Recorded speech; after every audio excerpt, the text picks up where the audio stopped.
Great memories from the 60s, 70s, and 80s, 24/7 on NiagaraRadio.net. And now, local news, Monday through Friday between 4 and 6 p.m.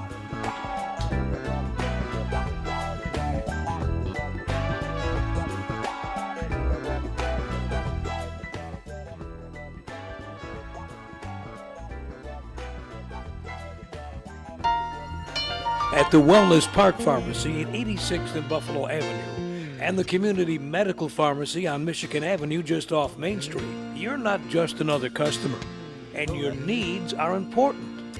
To them, you're a somebody. Sometimes you want to go where everybody knows your name, and they're always glad you came. Now under new ownership, both pharmacies will see to it that you get the personal service that you deserve. Want to give them a try? Then call right now, 260-1918, and tell them you want to switch your prescriptions over to the Wellness Park Pharmacy or Community Pharmacy in Niagara Falls. They'll make all the phone calls to make it happen. And both pharmacies offer free home prescription delivery. And when you have them on the phone, be sure to ask about their wide selection of CBD products. Available in creams, oils, gummies, and much, much more. Get all the details today by calling 260-1918. The Wellness Park Pharmacy at 86th and Buffalo Avenue and the Community Medical Pharmacy on Michigan Avenue just off Main. Call 260-1918. Where everybody knows your name, everybody knows your name, and they're always glad you came. Where everybody... The opinions expressed on NiagaraBroadcastNetwork.com are those of the host and the guest, not of management or the sponsors. The Salad Row Show.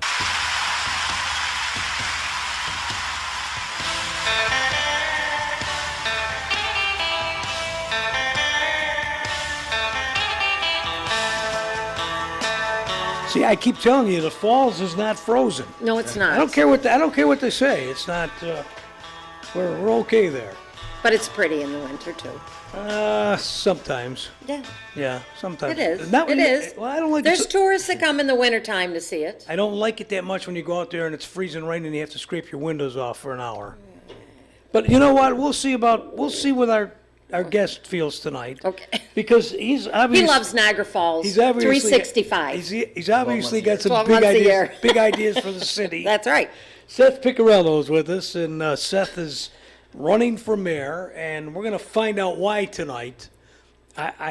What makes Seth tick? I don't know. This city is. I think it's a tough place.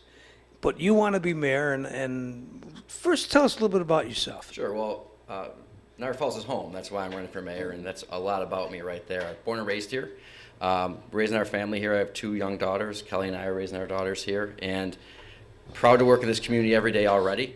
I feel like our best days can be ahead of us, and that's why I decided to run for mayor and made the announcement of October last year.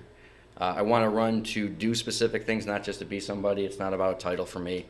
I like to focus on things like changing our tax rate so that it might be able to be land value based, so we don't have to worry about, every year having these tough budgets. I want to focus on participatory budgeting so people can make direct decisions, neighborhood investment, community policing. I want to use this election not just to talk in, vague, statements and slogans. I want to get down to the specifics of what plans I think would make sense, and to more importantly hear from residents. So that's why I'm so happy to be here tonight, so we can talk about specifics and really get down to the heart of the matter in this campaign. Okay. I have a couple of questions that I want to ask you, things that people really want to know. For one thing, they say, this guy's a young guy. Is he too young to handle the problems of the city? Well, I'm 36 years old. I've been working in the public sector for 13 years. I've been a manager of employees for 14 years. I think I have some really applicable experience. Over the last 6 years as Director of Community Development, been a part of over 400 housing renovations or first-time home buyer grants at addresses in our city. Things like the home ownership auction, manage major capital campaigns. So I know that I'm a little bit younger, but honestly, I haven't thought about my age at all during this race. I'm just trying to show people what our platform is and try to earn some votes. But I'll take being young. It's okay. There's worse things to be called. So Full disclosure, I went to school with his mother, it's a small world. so I could be his mother. Oh, okay. So he is young. I was going to say. He's very young, very and young. considering I'm only 39, That's I don't right. know how I would do that, but, it's okay. Very true. So, Seth, you've worked in the city now how long? I've worked for the city for 6 years. Okay. And you've done various things. A couple of things I want to get out of the way, because these people sent in questions. One of the things people said is you were working on a job that was government funded, and that you could not run for mayor while while in that position. So the mayor moves you to another position. Be something about the Hatch. Explain what's going on with that whole So thing. I'm really glad you're asking, because none of that ended up being true or how it was presented. In 2018, when Lou Fontana retired as head of code enforcement, in order to help the city save some money, and because I have some management experience, in addition to my job as community development, I took over the code enforcement department, right? I did not gain a salary for that. I wanted to, like I said, try to help the city out, and I like managing employees. It's really, as far as my profession, it's a big part of it. So that started in 2018. There was some speculation, even before I announced, that all this was a scheme to move my salary to a different position so that I wouldn't be violating the federal Hatch Act, right? Right. What ended up happening, though, is a local publication said things about the Hatch Act that weren't accurate and weren't applicable. I knew that wasn't the case, but to be extra certain, I went out and got a legal opinion from an... Well, let's explain, Yeah. because, what they said was your department that you administered had this federal money coming in, prohibiting you from running for mayor. Is that part of it true? So, no, the Federal Hatch Act is set up so a federal employee who is completely 100% federally funded can't run for office. That was a law that started back in the 40s. In 2012, that law changed so that it's okay for especially local municipal people, if a portion of their job is funded by federal dollars, they're still allowed to run for local office. Even if the law hadn't changed and we were back in the 1940s model, my position is not fully federally funded. So what ended up happening is a story that was just not true ended up getting some legs. Yeah. Okay. And one of the first things I did when I announced, like day 2 or 3, I put a video out saying, hey, this is what's true and here's what isn't. It kind of died down after that because we met it with facts. It's unfortunate that... Well, you said it kind of died down, but when we said we had you coming on the show, a lot of people says ask him about that. So it really, maybe everybody wasn't exposed to the Yes. truth. Yeah. So what you're saying now is that wasn't applicable to your situation. No, it isn't. It's not, and especially if anyone wants to Google, if you Google right now 2012 Federal Hatch Act, it'll take you to a document right in the first page that shows that if you are a local employee from a municipality, you can run for office. So I hope people do that, and if they would feel more comfortable, I can send that information. It's not something that I created. It was put out by the Inspector General of the federal government. So you didn't change your job No. title. You took on some other Right. work. So, But you didn't get shifted to a whole other job. I did not get shifted, and even Okay. if I had, it still wouldn't have been a violation. In 2018, I took over code enforcement for no additional pay. In 2019, that's still the case. Okay. I like working in both of those departments, and one of the other things was said that I was getting extra salary for the code enforcement position. I'm not, and that hasn't been the case for 18 or 19. Okay. So it cleared up a couple of things. Another thing that was puzzling to a lot of people, you announced that you were running for mayor. At that time, they said, well, he works for Paul Deister.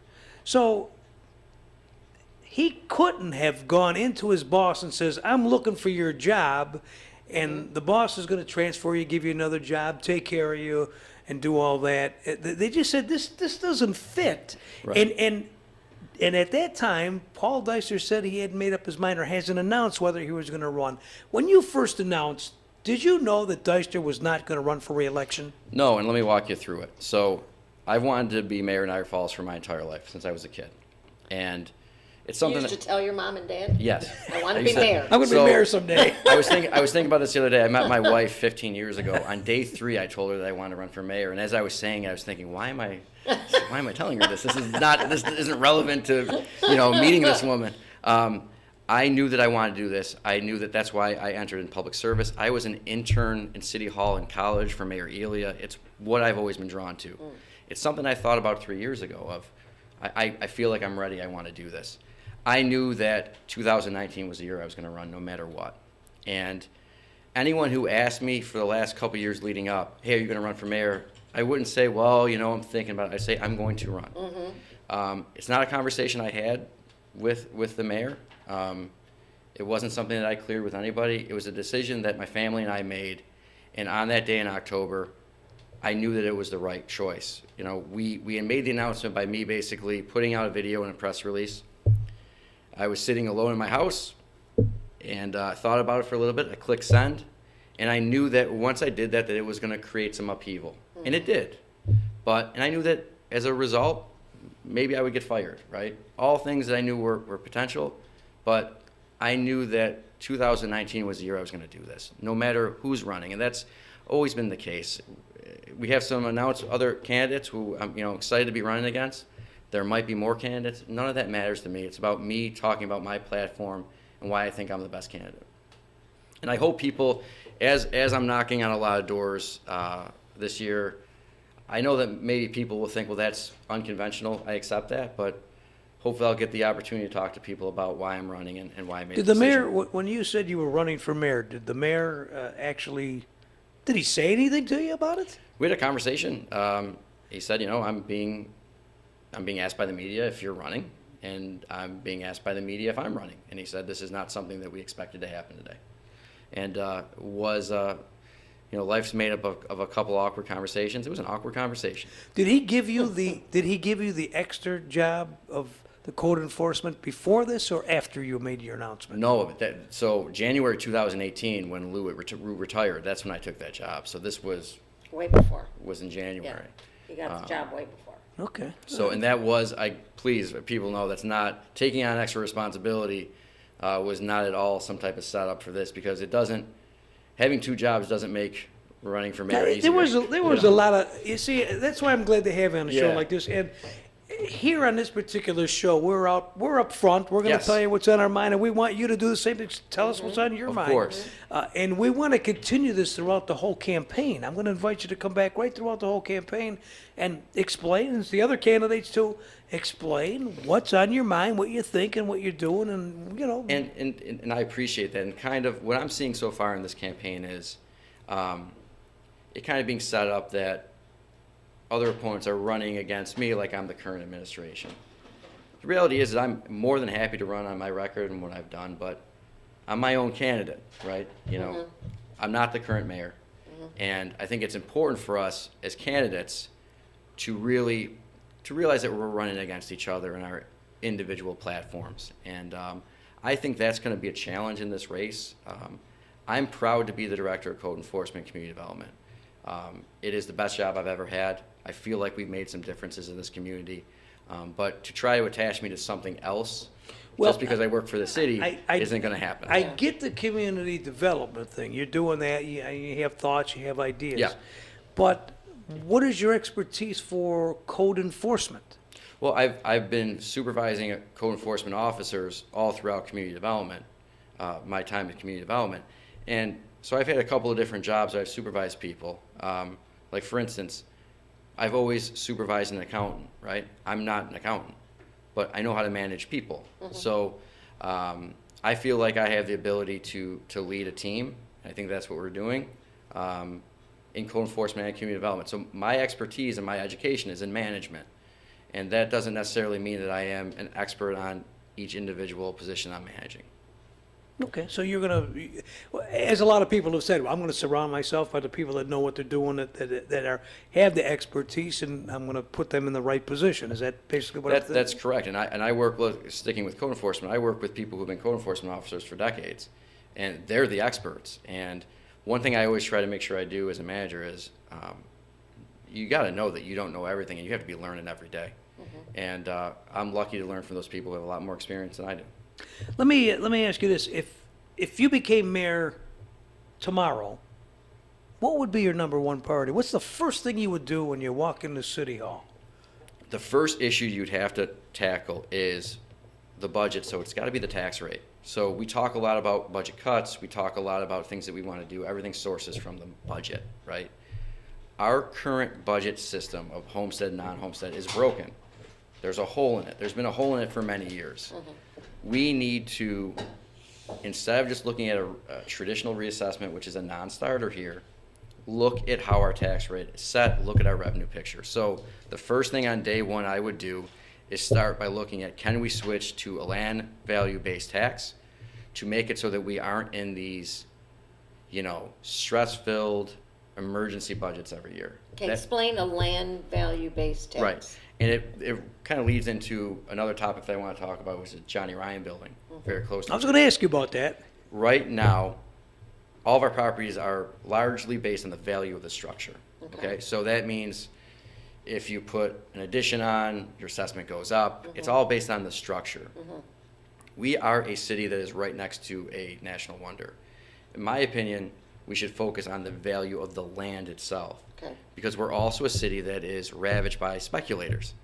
Speculators know that if they demolish the structure, they now have a vacant lot. So a lot that really is worth a lot of money downtown, they're paying less on that parcel than we are for our houses. It doesn't make any sense. It allows land speculators to sit on property for generations.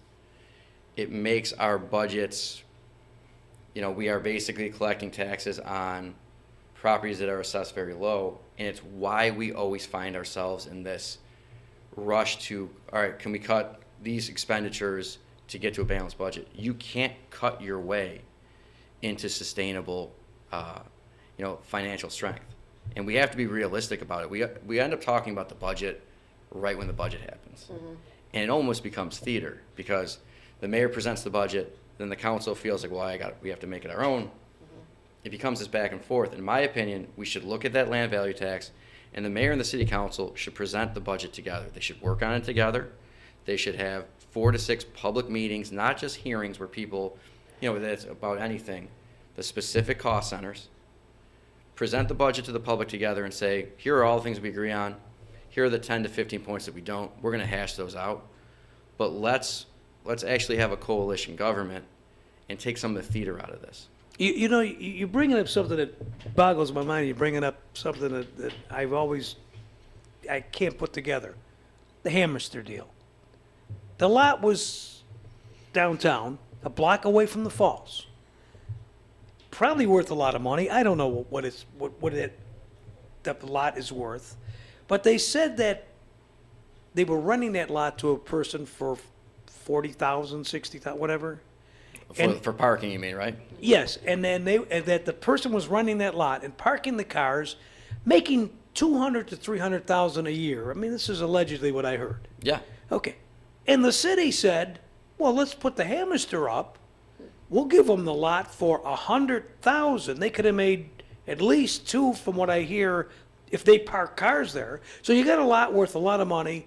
You take $100,000 for it. So you're actually losing money if you were to park cars. And you put the Hammerster, who's going to hire a few people, not a lot of workers, and not pay taxes with the tax breaks and stuff. What was the benefit? How did that work out? I'm not understanding that deal. You got to remember that predates me. So I wasn't working for the city when that deal was put together the first time. But I would say this: if you look back to that time, we did not have the amount of hotels that we had now, right? So. Right. I think that the argument was we need actual structures, buildings, and not parking lots. But I will tell you this, one of the things I've been on the record from day one, we should be against all tax pilots. If you think, another thing that happens, a tax agreement, payment in lieu of taxes, is awarded by the County Center for Economic Development, right? That entity funds itself by the fees from a pilot. They are giving away our taxes at no cost to them, right? They're not they're not really playing with their bank, right? Right. We can't give pilots away anymore because, again, a pilot puts another hole in the budget because you're not collecting revenue. In my opinion, a pilot should only be used if you are returning a tax delinquent property to the tax roll. We have to be strong on that, of saying, and I'm the only candidate that has said that. We have to tell the county, if you award any more pilots, you are doing it explicitly against the wishes of the municipality that you're taking money away from. We have to have a strong, unified front on that. So that hamster deal, then you probably would not have said that's a great idea if it was today? Not in 2000. Well, in 2019, you don't need it. You don't need to subsidize hotels at this point. Yeah. You don't. They're happening. If you look at the Fairfield, you look at all these hotels that are happening on their own. Yeah. It's not a deal you would have to make in 2019. What do you do, for example, with a group, and I'm not saying it in a condescending way, but NFR, that owns all this property, and really, I mean, I know they pay their taxes, but we've seen nothing happen with the property. What do you do? Can you move them? Land value Can tax. you move them? Their tax rate would go up. So they market that property for tens of millions of dollars, right? Mm-hmm. And for years, you weren't supposed to criticize NFR. They market those properties for millions of dollars. No, hold on a second. You weren't supposed to criticize. Who said you're not supposed to Well, criticize I- if you don't think they were right? I think people were afraid to criticize NFR because they didn't want criticism. They didn't. I mean, I'm telling you, the era that I grew up in was that if you criticize, when I started working, if you criticize NFR, you're going to be targeted and criticized in local newspapers. But how do you not? I mean, they own That's- well, so that's- much property. That's that, why and I'm it's- doing it. So what How I do you think, not? if they're marketing those properties for tens of millions of dollars, their tax rate has to be somewhat in line with that. A land value tax would change the taxable status of their properties. That's the only way I think that you get them to move, because the NFR group told Senator Schumer years ago, because they did this in Times Square, we'll operate a 100-year speculation plan. They don't. They're land speculators. That's their formula. 100 years? They're willing to wait 100 years? They'll do it. They'll So- just sit on the land They and will- not. It doesn't. Well, if you're paying basically no taxes at this Yeah, point, yeah. what's their motivation? And so one of the first things I remember, because But they are paying taxes, right? They do Yeah. pay taxes. they pay Yes, taxes, but if yes. they're paying, if you look at a couple of their like lots on 9th Street, Yeah. they're assessed at $9,000. How much tax So are you they're paying? paying They're paying nothing. practically nothing. Right? My house in LaSalle, I'm paying much more tax Yeah. than a house than property that is, I don't know, 800 yards from the river. So how do you move them, though? How do Yeah. you become mayor, how do you move them to say, let's start doing But we can't wait something? 100 years. You have to make it. There has to be a change, or there's a financial penalty if we continue to sit. I'll be paying higher taxes. Really, that's the first and most reasonable tool that we would have. Eminent domain would be very expensive and take way too long. So any candidate that says we need to get tough on land speculators, I think what you need to ask them is what you just asked me, is how. In my opinion, you change their tax rate. I got to tell you, Seth, if you come back on the show again, which I hope you do, and for every candidate that's out there, that's my question about everything. How? Yeah. How? I don't want to hear a politician come in here and say, I'm going to do this, or I plan to do this. How can you do it? Because I want to know if it's feasible. So the way that we would do the land value tax, the first thing that we would do is we would ask the state for a home rule message, which means a local municipality can make its own rule even though it's different than your standard tax law. Okay. Our argument would be, we are a small city that has a serious land speculation problem, that is has a budget that continues to not make sense every year. It doesn't make sense for us to continue on this way. And we also know, you got to learn from history, right? Your traditional reassessment process is a non-starter here. It just is, right? And we have to learn from our past and go a different way. So that's my how on that. We're with Seth Piccirillo. We got about a half hour. This program is live on a Friday night. There's about another half hour to go. And the phones are ringing, so we're going to go to the phone lines. 333-3020. If you want to talk to Seth, you got a question, got an idea, it's coming up next. And for about the next half hour. Now, if we pick up the phone, you're in. Just hang on. Listen to the telephone, not the computer, or you will get mixed up. We'll get to you in a minute. There's no leaving the house house today. Before you cleared the way when others couldn't. Before you chose award-winning innovation to take on winter's worst. You started with the Cub Cadet X Series of snow throwers. Right here at your local dealer. Home of expert advice, superior service, and exceptional financing. Welcome to Strongsville. Stop by your locally owned Cub Cadet dealer to see the X Series for yourself. Don't forget, you got to step out and see the folks at Niagara Lawn and Garden. They got those Cub Cadet snow blowers. They're 3-stage monsters. They're great, great snow blowers. 297-4783. Go see Mike Richards and the guys out there. They will show you all the Cub Cadet blowers and all their lawn equipment, including, well, we'll need them soon, although the next couple of days we're probably not going to think about it. Lawn mowers and outdoor equipment. Niagara Lawn and Garden. They're on Saunders Settlement Road, just off Military. Niagara Lawn and Garden, they're bringing you this portion of our program. Seth Piccarello with us. We're going to the phone lines, 333-3020. Now, again, if you're on the line, hang on. If we pick up, that means you're in. Just hold on and be patient and pay attention to your phone. You're on with Seth. Go ahead. Hey, Seth. Hey, Seth, explain what you want to do. First of all, your top 5 priorities once you become mayor. How is your plan to reduce our deficit? Because you're not going to do this overnight, okay? And this is no magic wand here. You have a $12 million deficit you're walking into. I think you have to take that in steps to reduce it. And then with Main Street, now I'm hearing that some deals are in the process of being made through Niagara University, all right, to purchase some property. Is that right? Well, I'll start there, and thanks for the message. I'm a little bit loud here. We'll start with Main Street. If there's a sale that is a positive, if not, I would go back to my land value tax argument of you have to have a financial penalty to get a land speculator to move off of what he's doing. Main Street has been land speculated for the last 15 years or more. So, again, you have to make it financially uncomfortable if you continue on. He's talking, Seth. Oh, I'm sorry. You can't hear him because you I'm sorry. that's it. Can you hear me? I'm sorry. I took off my headphones for a minute. So I would say that go ahead, I'm sorry. Because your anchor now is going to be the DeCamellos. Yes. Their expansion. You already have the Rapids Theater that's producing good entertainment, good people down there. But once that happens, there's nothing else there. Now, one of your opponents would like to see Main Street made into, I want to say, like to do a Niagara Street in Buffalo, with the courthouses and everything already there, which I don't think is a good idea. I think you want to enhance business, small business there.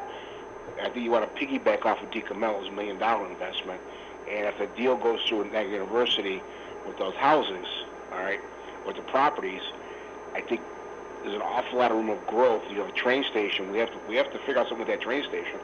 Well, we have it, so we have no choice but to try to utilize it and to bring people down there. I know you're strong on neighborhoods, and you know how I feel about neighborhoods. That's the key to the city.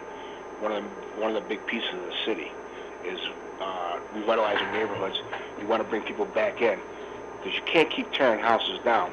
Now, there was a story, I think, in today's paper about the 400 houses so far on home ownership you've done. Right, that's a positive because now you're improving our city. You're putting it back on a tax roll. All right, and then you got people moving in here, and hopefully you're staying. And I think if you market the city with the realtors, because property, I think you can buy it at a good price in Niagara Falls still. You're only half an hour from Buffalo. You know, I mean, I think you got your hands full. But I'd like you to hear your top 5 things you want to do. Your priorities. And then if you can explain how you want to do these things. And I'll get off and I'll listen. Sure. And thank you. All really important points. As far as priorities, neighborhood investment, quality of life investment is my first priority. So I set a goal for ourselves that every year we would find $1 million in competitive non-tax funds to do things like quality of life, park improvements, street lighting, sidewalks. I think that's a good place to spend casino money. I think doing things like switching over to LED white lighting throughout the city, focus on neighborhoods because, you know, everyone says things like jobs, which is important. You have to make sure your neighborhoods are places that people want to live. So that means renovated houses, good public amenities like parks, safe streets. So that's neighborhood investment is my first priority. And I want to step back from that a little bit. So we work on a lot of park improvements. Some of the criticism is, well, fresh coat of paint in a park doesn't change the world. I don't say that it does. We've worked on about 15 parks in the last 5 years. Go out to a city park and take a look at young families actually using them and spending time in their city. Think about what those young people would be doing if they didn't have those amenities. That's important to me, and it should be important to everybody. Second priority, obviously, like we talked about, changing the tax structure in a way that would help with the deficit. Community policing would be a strong third, and specifically, and I know you have a lot of experience in this, we need to do more youth programs and outreach as a way to, in addition to enforcement, make sure that these young people and people of all ages have interactions with police officers that are not in an emergency or crime situation. I have seen things like kicking it with the cops that Chief Del Porto started. It works. And it's not front page news, but you watch these interactions. You watch 15-year-olds that don't usually interact with a police officer unless something bad's happening. So that's important. Participatory budgeting is another priority of mine. What that means is you set a specific amount of money aside in the budget. We've done this with community development, that the residents directly decide how the money is spent. A lot of times in government, people feel like, I'm not listened to. The only time that government might listen to me if I go to a city council meeting and complain about something. At that point, I'm already aggravated, right? I'm reacting to a problem or something I don't like. What we want to make sure that we do is welcome people in and say, help us plan something in your neighborhood. This is not an emergency situation. This is about your ideas because this is your city. To the Main Street point, I want Main Street to be vibrant too. Saying you want something is not enough. Site control is the issue on Main Street. We don't have site control. A majority of that street is owned by one person. He has not moved on any of those properties. We've written him up for housing court. We've fined him. He has remained the owner of those properties. But they just said, somebody said, I don't know if it's true, that he just sold all those properties, and that there's a giant project coming in to build housing for NU students. And is that true? Or so I think, with any real estate deal, I'm not going to get into the specifics of anything that isn't done yet. But if that is the case and the site control change is over, I think you will see housing for students, because another priority is I don't think NU students should be living in DeVoe. Doesn't make a lot of sense. Mm-hmm. If I lived next to a college house, I wouldn't be too happy, and I get the frustration. Those students need to be moved somewhere else. Main Street would be a great place for it. I had people ask me to ask you, and this kind of coincides. Yeah. You had a project, a program where you wanted to pay people to move into the city. Yes. I don't think a lot of people took advantage of that. Well, it was a 20-person program, and we filled those spots. So at no point did we say there was going to be a silver bullet program, but we filled the spots that we said. Are they still here? Yeah, I mean, we've had people who have bought houses.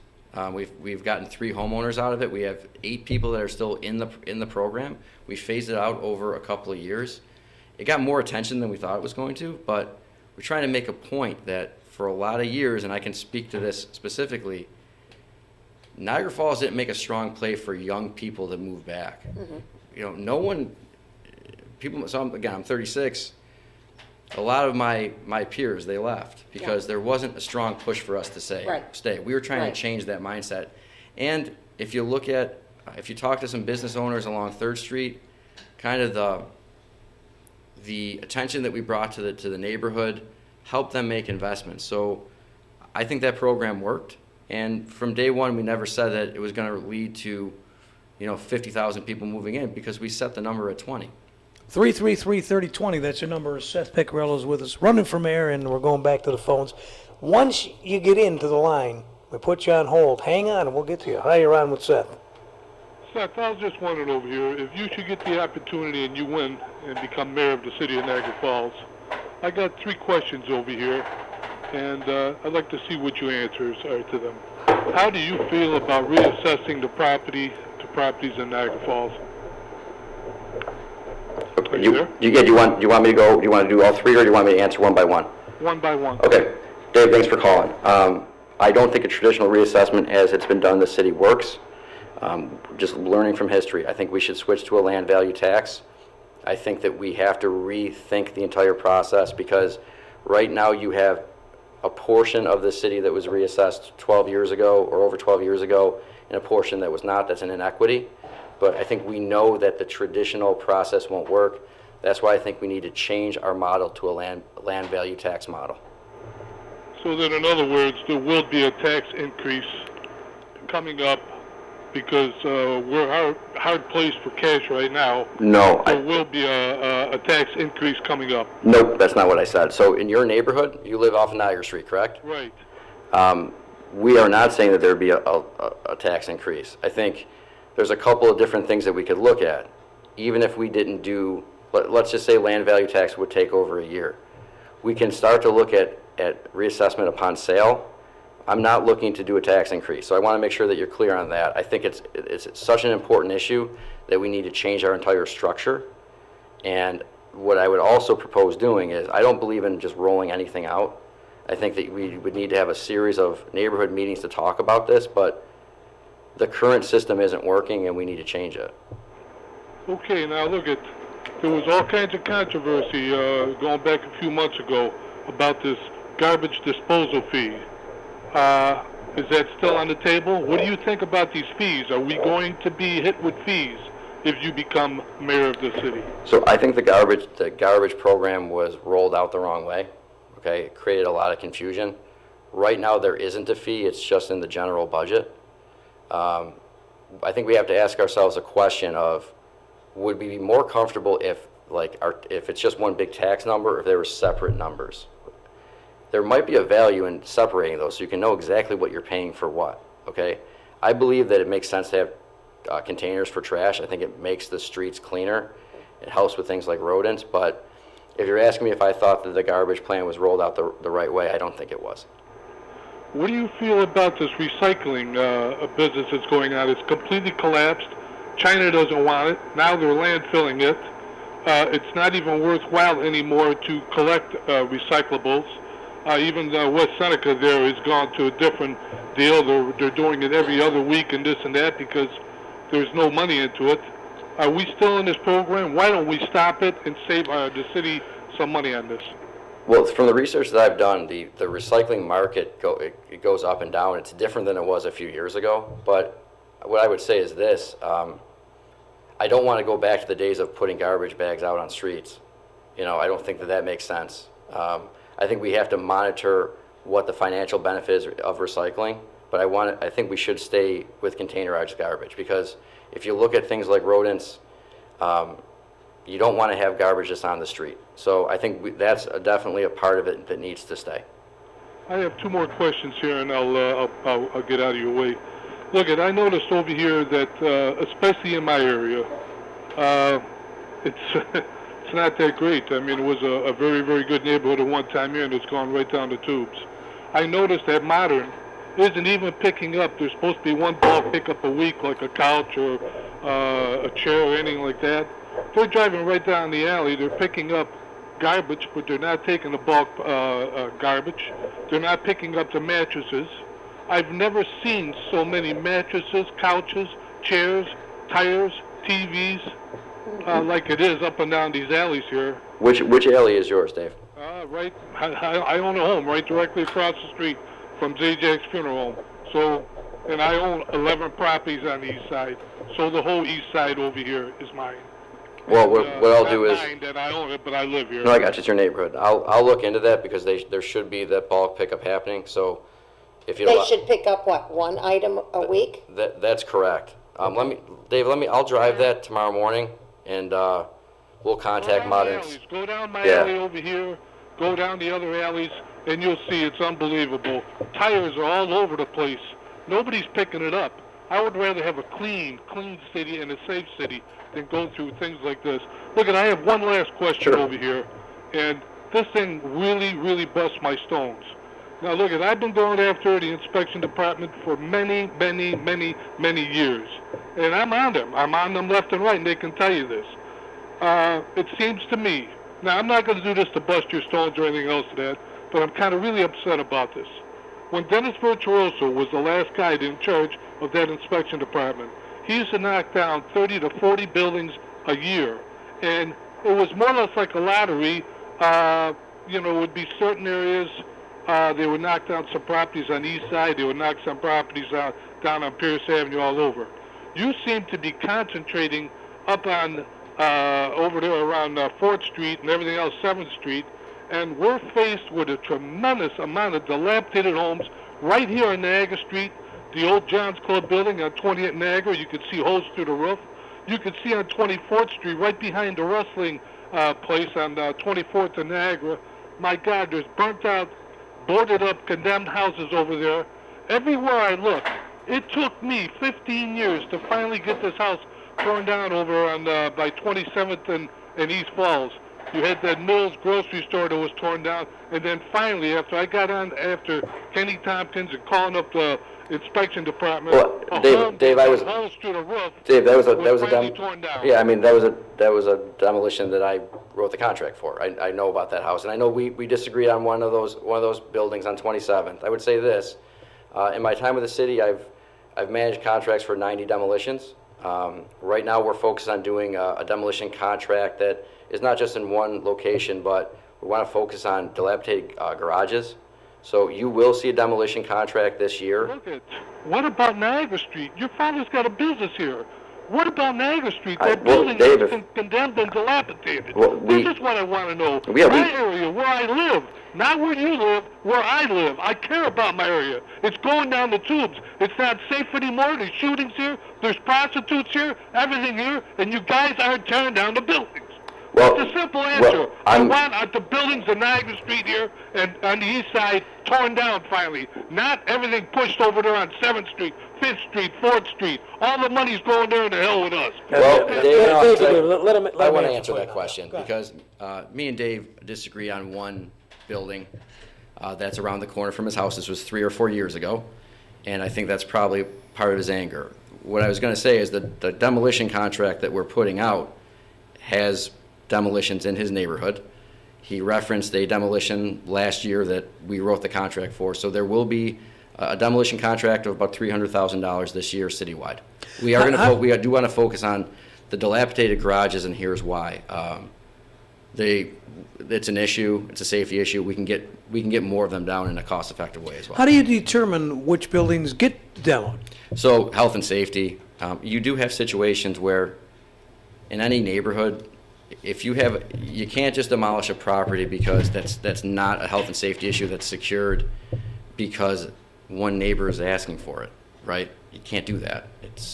And that's the type of issue that we were talking about. But health and safety, if it's an issue of if it's about to fall down, if it doesn't look like it can be rehabbed, that's how we make our determination. Complaint does have a part of it. If a community continues to advocate for a house that continues to be an issue, that does make a difference. Like I said, we've done about 90 demolitions since I've been here, and we'll continue to do it. We always want to make sure we're doing more renovations than demolitions. You said one thing just sparked a thought in my mind. You said there's how much demolition is slated? How much money? 300,000. They just appropriated 50,000, and I thought we were out of money. Where are we getting 350,000 from? So we have, as part of our community development budget, which is funded by the federal government, we have money there. We also do have a demolition line that was in the 2019 budget. About how many structures can you demolish with that kind of budget? If it's a house, Give or take. If it's a house, it's usually about $20,000 per structure. Okay. A garage will be less. Okay. It depends on if it's a large structure, the asbestos also makes a difference. But Okay. you contract these out, right? We do. Now, don't you have city workers that are qualified to take asbestos and to demolish? Wouldn't it be, couldn't you save money or do more if you put city workers to do this? So we talked about this, actually, when Councilman Chalokian was on the council, we had this conversation. I would be happy to take a look at, we'd have to make sure that our people were certified to do it, especially for the asbestos. I think it is absolutely worth trying to do on some houses. Here's the one concern to think about. The liability of the demolition. If you got to make sure that the people that are doing it have experience, because if you damage another property, then the city is self-insured is liable.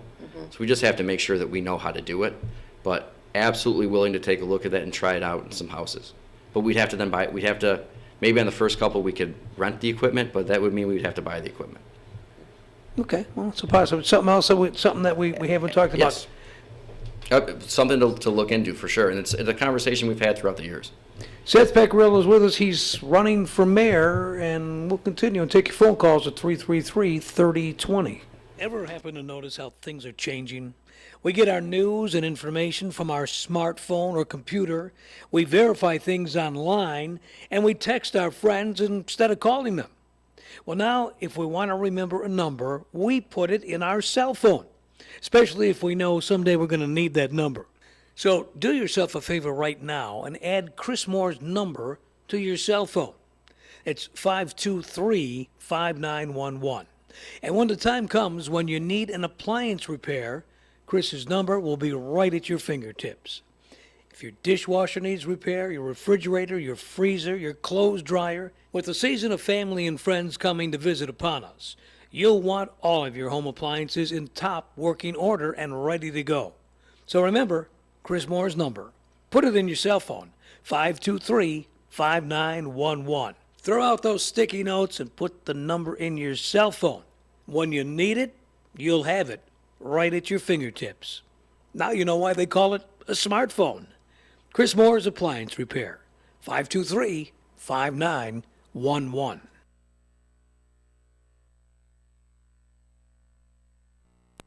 Hey, you know, we're approaching the weekend, and a lot of people will be staying in because there's going to be nasty weather for the next couple of days. And I want to remind you that you could stop out to Supermarket Liquors and Wines right through the weekend, any day. Actually, they're open 7 days a week. What are they? Well, they're Niagara's largest liquor store. That means they have the best prices and the best selection. You can check them out online at NiagaraSupermarketLiquor.com, supermarketliquor.com. And they will have all their weekly specials. And I'll tell you what, it's well worth looking into. Supermarket Liquors and Wines. Plenty of free parking in front of the store. It's lit. Always friendly cashiers to lead you on the way. You'll like them. Open late Friday and Saturday till midnight. Open Sunday too. Supermarket Liquors and Wines. We get the phones ringing here. We got Seth Pecoraro with us. We got about 15 minutes to go. You wanted to mention before something about the Johnny Ryan building, because there's been a lot of stories floating around up there. Yep, so basically, the Johnny Ryan building at 822 Niagara Street it's right at the end of John Daly Boulevard. The owner, it's privately owned, planning to demolish it. What we have done is we're not going to sign that demolition permit until the local Historic Preservation Commission is able to put forth a landmark status proposal to the City Council. The City Council can vote on that. The reason we're doing that is we've lost so much of that neighborhood to urban renewal and demolitions after urban renewal. Again, going back to that taxable status, a vacant lot does us really no favors. So we're not going to sign off on that until that process moves forward. The reason, we look back to the past, we try to save some buildings and give them back in the tax roll. We were a big part of saving the former South Junior building to make it the Niagara City Lofts. When we started down that road, many people said this is just demolish it. It's too big, it's been vacant for too long, it's abandoned by the school district. We said no, let's try to find a developer. Same thing with the Walnut Avenue School District admin building. We found a use for that. The planetarium building also on Walnut and 6 is now a BOCES training center. These are all buildings that at one point looked like they were headed towards vacancy or the wrecking ball. We think it makes sense to hit pause on the Johnny Ryan building because we don't need any more vacant lots. We need buildings that are renovated, and it's something that's important to the community. It's created a conversation, so we think hitting pause makes sense. Are you though holding up a demolition on it? Yes. Because well, how can you do that if somebody owns it? They own it, they bought it, and they want to knock it down. How could you say it's your building, but you can't knock it down? Because of the local historic preservation application for landmark status. And honestly, I wish that somebody would have done this during urban renewal, because when I was growing up, everyone would say, and we were talking about before the show, the buildings were so beautiful, the Strand Theater. Well, my question is, why didn't somebody stop that? And I don't want to be a part of that legacy. If that means hitting pause, and if that means some people might have some negative things to say about me on Facebook, I think it's worth a week to see if the people can make a decision on what happens in their city. So I don't want us to continue to make the same mistakes as the past. That means large buildings, large historic buildings, We need to save them when we can and get them back on the tax roll. We have that entire section of the city, Daly East, is until you get to Trinity, is gone. And that is a shame. Yeah, it And is. we have to stop that type of decision making. Seth, let me ask you, this is another question that people are tossing over and over, and they keep saying, well, we had nothing to do with it.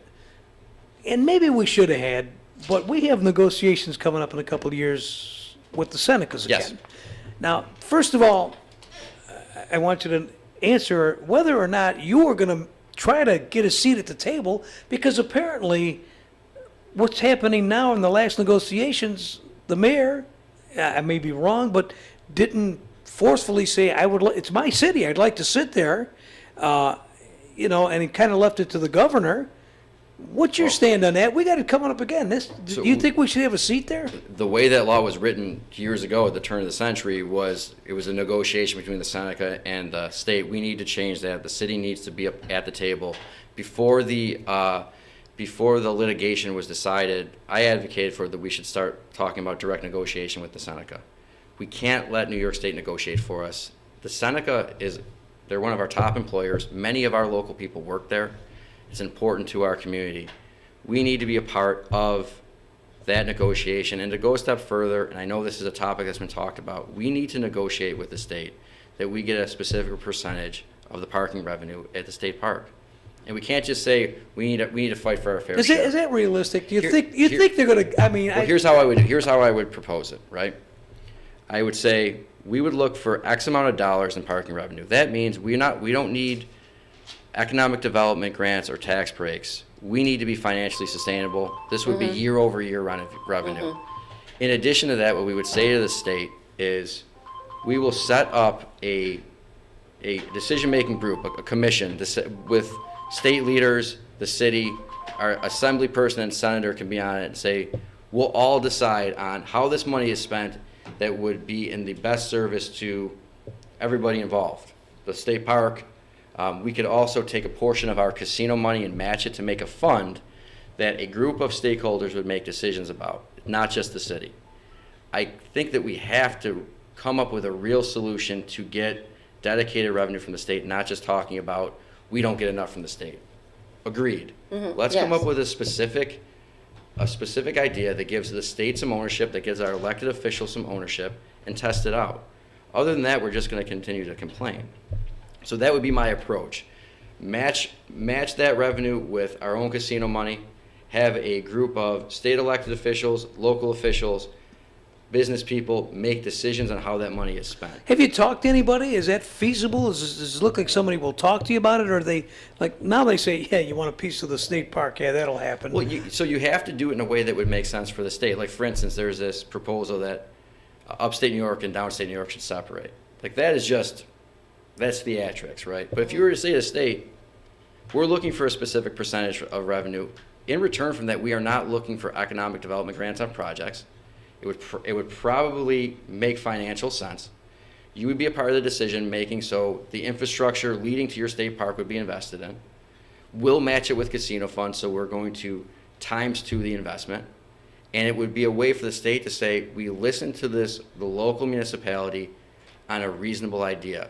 Other than that, just saying I'm going to work with state leaders is, again, just vague rhetoric. That's a specific plan that I would have going in. It's not something that just the mayor would have ownership of. Everybody would have a decision-making role, and I think that could work. We heard for years, we didn't get this way overnight. It's not going to be overnight to get it fixed. Can you see a light? Can you honestly see a light at the end of the tunnel? Because I'm pretty dismal about the future of this city. I don't care who's mayor. It just seems like we have a lot of problems here that need to be fixed. And I don't know if one person could fix it, or I really don't know what the solution is. One person can't fix it, but it is my firm belief, and why I say that we are running for mayor, that people in the city can get together and make changes in neighborhoods. More than anything, I believe in the future of the city. That's why I'm putting my name and career to this. It is something that I feel in my heart that we can improve. We cannot look at our issues as big. We can't lament the past. We have to break it down into neighborhoods and say, here are our goals. We're going to look at the tax rate. We're going to focus on 19th Street. We're going to focus on site control on Main Street. We're going to save the Johnny Ryan building. We're going to renovate specific buildings. If you break it down like that and you give people a decision-making role of how money is spent in their budget, it can work. It's not going to be overnight, but I go back to a couple examples. Like, if I go back to the South Junior building. People with much more of a decision-making role told me that's never going to happen. It's never going to happen. They were wrong. You know, if you can save us 80,000 square foot building, It happened. you can do a lot. And that's what we have to make sure that people know, that if we break down these issues and elect people that are in it for specifics and not for a title, we can get work done in this place. The budget problem, I know it's not going to be simple, but what is it going to take so we don't have to, or do you think we should use casino money in the day-to-day operation of the city? Well, we can't continue to do it because it's not, that funding source, as we learned in the last couple of years. It's not guaranteed. It's not guaranteed, Yeah. right? And we know that we do not want to raise taxes. We need to, I keep going back to it, change how we bring in revenue.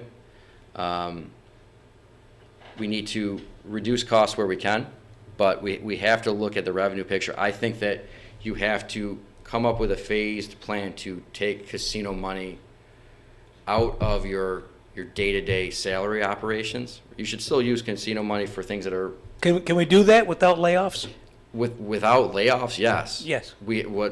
And we have to be I comfortable. mean, I don't we want have to see be- anybody no, lose their jobs. We have to be comfortable with attrition, right? Okay. It's just part of it. So my department is a perfect example of it. We reduced our cost by almost half because when there were retirements, we changed job specs and we didn't necessarily fill those positions. Some people in our unions might not like that answer, but we have a good relationship with our employees, but we have to be realistic. If we can change our job roles and when someone retires, not fill that position, save with benefits over $100,000 a year, we have to do it. Like for instance, we used to have a receptionist. We don't have a receptionist anymore. I don't have an executive assistant. You have to use technology to change what the workforce looks like without layoffs. I got to have you back again since we're running out of time, and I want to invite you back throughout the Thank you. campaign. One quick question, though. I've got about a minute to answer it. Speaking of attrition and layoffs, without laying off police, and even if we had to, do you think our city is safe, the streets are safe to cut the police or fire or any of those folks? I'm not looking at public safety cuts, right? I think that what we have to do is, we have a new police chief, which is exciting, and we have to take a look at what his plans are, give him the opportunity to start that. But I don't think that, especially right now, people want to see a reduction in public safety. I think we have to make sure that we show people that our force is out there. I have a lot of confidence in them, and I don't think that is the place. And creating that fear of public safety cuts is irresponsible, right? So we have to, I don't think that it makes sense to be the first place to look. I like that answer. Because there is a couple of things. There's crime and there's perception of crime, and we have to do things to show people that this can be a safe place. And then we have to do other things, like I talked about LED lighting. I've always felt like the way that the city looks at night, it doesn't feel safe. Mm-hmm. I think things like better lighting. Gotta have you come back Sorry. and talk about. That's Talk fine. I gotta about have you come back and this talk about We're it again. done? We're done. We went through. I had all quick. kinds of questions. Well, You took all the time. We'll bring them back. I really appreciate the time. Seth is running for mayor in the city of Niagara Falls. Affiliations, I'm a Democrat. Democrat line. Yes. People want to get a hold of you, Seth. They want to get involved or ask you questions, talk to you. How do they do that? They can go to our website, seth4nf.com. Also, we're on Facebook and social media. That would be a good place to start. Okay. Thank you, and Thank we you. will have you back. And as I say throughout the Then campaign. I'll ask my question. Oh, sure, Ro, sure. You hog. Careful this weekend, folks. It's going to be dangerous out there.